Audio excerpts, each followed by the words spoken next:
Hello and welcome to day 2 of Sparks in the Darkness. There's a funny story that's told of a man who gets home after a long day at work and he sees his wife standing there in the kitchen at the sink washing some dishes, and he says, "Honey, what's for dinner tonight?" Seems like she doesn't answer.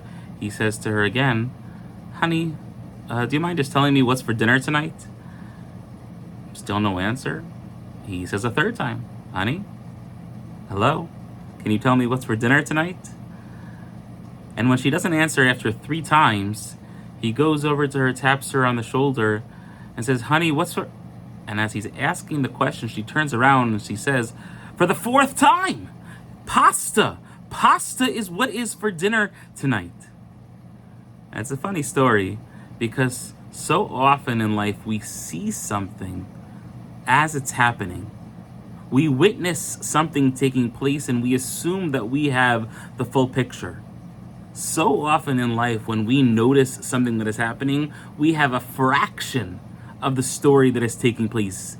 Even if you see a fellow Jew who is doing something that you may not necessarily agree with, that you may not totally endorse, that you may not totally be okay with, it's clear that our rabbis expected us to have the perspective of Havidan Kol Adam B'Kaf, to judge every single person meritoriously.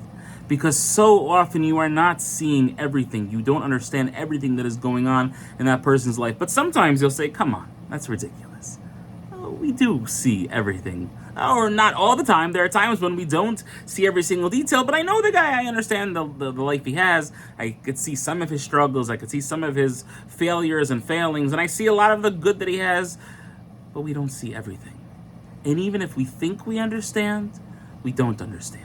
Even if we think we can be inside someone else's mind or life or mentality that they are experiencing in that moment, we are not able to see other people fully. There's only one who can do that, and that is, of course, HaKadosh Baruch Hu. When we understand that throughout the 3 weeks we're supposed to be working on our unity, we're supposed to be working on our love for our fellow Jew, with that comes the responsibility and the awareness to understand that we never have the full picture. This man who walked in and kept asking and thought something was wrong with his wife because she wasn't responding, he was the one who wasn't hearing her the whole time. How many things are there out there that we don't hear, that we don't see, that we don't notice, but we jump to conclusions? This happens way more than we are sometimes willing to admit to ourselves.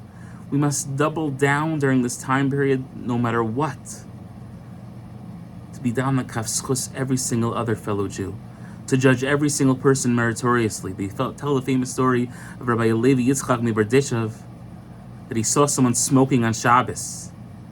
And he said, "Oh, it must be a fellow Jew smoking on Shabbos. Must be he doesn't realize it's Shabbos." He says to the fellow Jew, "You shouldn't really be smoking on Shabbos." And he says, "Oh, no, I know it's Shabbos and I know I shouldn't be smoking, but I'm doing it because I want to do it." And the conclusion of the story, after a back and forth, is Rabbi Levi Yitzchak says, how incredible are the Jewish people that they cannot tell a lie. To have the mentality and the perspective of seeing the good and the positive, having the optimistic perspective of every single Jew, is what this time period is all about. Judging others favorably, loving others for who they are, accepting those who are around you, even if you don't always understand their actions.